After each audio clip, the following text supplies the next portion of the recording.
మహాగణపతిం మనసా స్మరామి మహాగణపతిం మనసా స్మరామి. TR creations family అందరికీ నా హృదయపూర్వక ధన్యవాదాలు. ఈ వారం 12వ తారీఖు నుంచి 18వ తారీఖు వరకు కూడా ద్వాదశ రాశుల వారికి రాశి ఫలాలు ఏ విధంగా ఉండబోతున్నాయంటనే చూద్దాం. సో అలాగే ఈ అక్టోబర్ మాసం 12వ తారీఖు నుంచి 18వ తారీఖు వరకు చూసినట్టయితే కనుక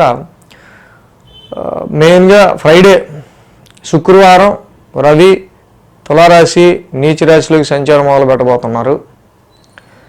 అలాగే శని, ముఖ్యంగా ఈ రాశి వారికి సంబంధించి శని భగవానుడు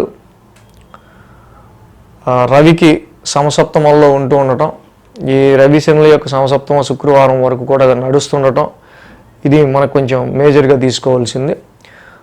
శుక్రవారం నుంచి రవి తులారాశిలోకి వెళ్తారు. అలాగే ఇక మనం చూసినట్టయితే కనుక మిథున రాశిలో గురువు గారి యొక్క సంచారం, సింహంలో కేతువు యొక్క సంచారం, తులలో కుజుడి యొక్క సంచారం, బుధుడి యొక్క సంచారం నడుస్తుంది. అలాగే కుంభరాశిలో రాహు యొక్క సంచారం, మీన రాశిలో శని భగవానుని సంచారం కూడా నడుస్తూ ఉంది. సో ఈ విధమైన గోచారం పరిస్థితులను బట్టి ద్వాదశ రాశుల వారికి సంబంధించి రాశి ఫలాలు ఏ విధంగా ఉండబోతున్నాయంటే ఈ వారం అనేది చూద్దాం. మేషరాశి వారికి సంబంధించి చూసినట్టయితే కనుక ఈ వారం వీరికి షష్టమంలో రవి, లాభంలో రాహు, రెండు గ్రహాల యొక్క అనుకూలత ఉంది. షష్టమంలో రవి భగవానుడు శుక్రవారం వరకు ఉంటారు. ఏదైతే ఈ రాశి వాళ్ళకి ఆది సోమ మంగళ బుధ గురు శుక్ర మొదటి 6 రోజులు కూడా ఈ జనరల్గా రవి యొక్క షష్టమ స్థాన సంచారం వల్ల ఎన్ని సమస్యలు వచ్చినా ఇబ్బందులు వచ్చినా డెఫినెట్గా ప్రాబ్లమ్స్ని మీరు ఓవర్కమ్ చేసుకుని ముందుకెళ్ళగలుగుతుంటారు. అలాగే ఎప్పుడు చెప్తూ ఉన్న మేషరాశి వారికి మంచి బ్యాక్ బోన్ ఎవరయ్యా అంటే దానికి రాహు భగవానుడు అని చెప్పాలి. లాభంలో ఉన్న రాహు వల్ల మేషరాశి వారికి తప్పకుండా చాలా వరకు మంచి ఏలినాటి నడుస్తున్నప్పటికీ కూడా కొంత ఆశాజనకంగా ఏలినాటి శని మనల్ని ఒక రకంగా విచారకరంగా కొంచెం స్ట్రెస్ని క్రియేట్ చేస్తున్నప్పటికీ రాహు బలం ఉండటం వల్ల కొంచెం మనం ఇంకొంచెం కాన్ఫిడెంట్గా ముందుకు వెళ్ళగలుగుతుంటాం. అలాగే 3, 4, 5 స్థానాల మీదుగా చంద్రుని యొక్క సంచారం ఉంది. ఆది సోమ ఈ 2 రోజులు కూడా మేషరాశి వారికి మెయిన్గా చంద్రబలం బాగుంది.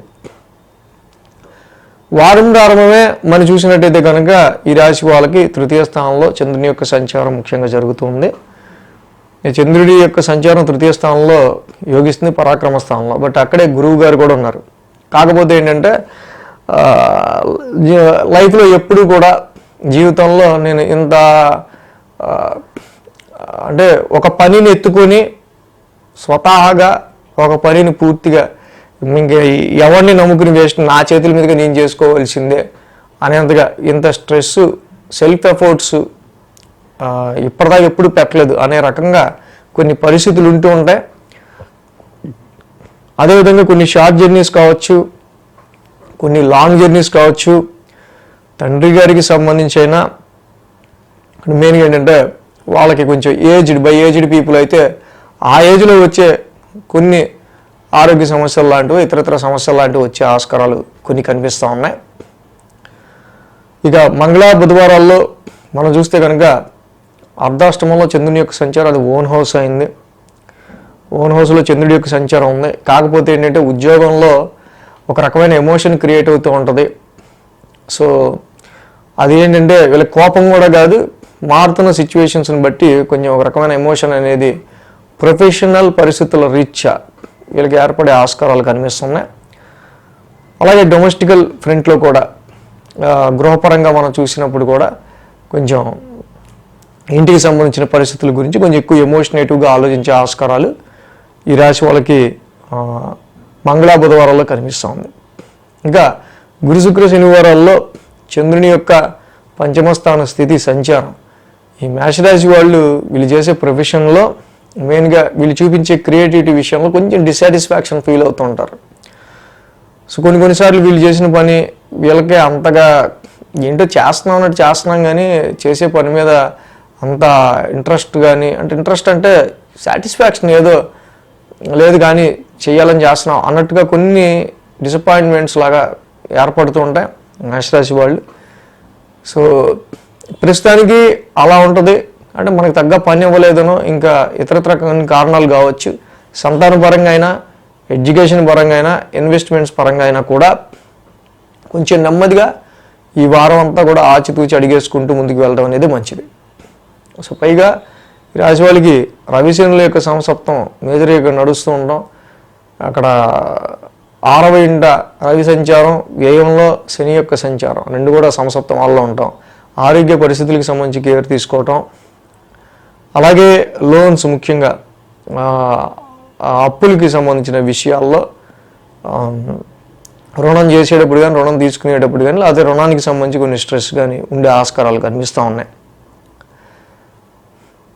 అలాగే ఈ రాశికి రవిశనుల యొక్క సంసప్తం ఒకటి నడుస్తూ ఉంది కాబట్టి చాలా వరకు డైలీ రొటీన్ వర్క్లోనో కొన్ని నడుస్తున్న వర్క్లో ఉన్న ప్రెషర్ కారణంగానో తెలియదు కానీ మీకు కొంత నైట్ కూడా డిస్టర్బ్డ్ స్లీప్, కొంచెం డిలే స్లీపు, నిద్ర కూడా కొంచెం రాకుండా ఉండటం ఇలాంటివి ఎక్కువగా కనిపిస్తున్నాయి. సో కాబట్టి అసలే ఇలాంటి పొజిషన్లో మళ్ళీ ఫోన్ పట్టుకుని రాత్రంతా చూస్తా స్క్రీన్ని, ఇంకా నిద్ర పట్టట్లేదు, డ్రై ఐస్ అయిపోతున్నాయి అని అనుకుంటా కొంచెం జాగ్రత్త తీసుకుంటూ స్లీప్ డిస్టర్బెన్స్ లేకుండా చేసుకుని ఆరోగ్యాన్ని కాపాడుకుంటూ ఉండడం అనేది మేషరాశి వాళ్ళకి ఫస్ట్ మెయిన్గా చెప్పదగిన విషయం. ఈ రాశికి తృతీయ స్థానంలో గురువు గారి యొక్క సంచారం మేజర్గా ఇక్కడ మనకి కనిపిస్తూ ఉంది. కాబట్టి తృతీయంలో గురువు గారి యొక్క సంచారం అంత అనుకూలమైన ఫలితాలు, అటు ఫైనాన్షియల్గా కానీ చాలా కష్టపడితే కానీ మనకి లక్ గ్రోత్ అనుకూలించదు. కానీ కొంచెం దానికి మీరు కొంచెం సపోర్టివ్గా దేవానాంచ ఋషీనాంచ ఇక్కడ గురు నవగ్రహ శాంతి మంత్రం మీరు చేసుకోవటం, అలాగే కుజ నవగ్రహ శాంతి మంత్రం కూడా చక్కగా, ఎందుకంటే ఇక్కడ ఈ రాశి వాళ్ళకి రాశ్యాధిపతి కుజుడు, సప్తమ స్థానంలో కుజ బుద్ధుల యొక్క ఇతి నడవటం వల్ల అనవసరమైన డిస్టర్బెన్సెస్ మ్యారిటల్ లైఫ్లో కానీ, వర్క్ చేసే చోట మీ కోవర్కర్స్తో కానీ, క్లోజ్ రిలేషన్స్తో అనవసరంగా ఉండే ఆస్కారాలు ఇక్కడ కనిపిస్తున్నాయి. మీ యొక్క అన్నయ్య, తమ్ముడు, లేకపోతే మామయ్య ఇలాంటి రిలేషన్స్ వాళ్ళతో ఎక్కువగా కనిపిస్తూ ఉన్నాయి. కాబట్టి వీటి విషయాలు కొంచెం జాగ్రత్త తీసుకోవాలి. కాబట్టి కుజుడికి కూడా ధరణీ గర్భ సంభూతం చదువుకోవడం మంచిది. విష్ణు సహస్రనామ పారాయణం మేషరాశి వారికి ఇంకా మంచి రిజల్ట్స్ ఇస్తుంది. ఈ వీడియో కనుక మీకు నచ్చినట్లయితే లైక్ చేయండి, షేర్ చేయండి. మరిన్ని అప్డేట్స్ కోసం సబ్స్క్రైబ్ చేయడం మాత్రం మర్చిపోకండి.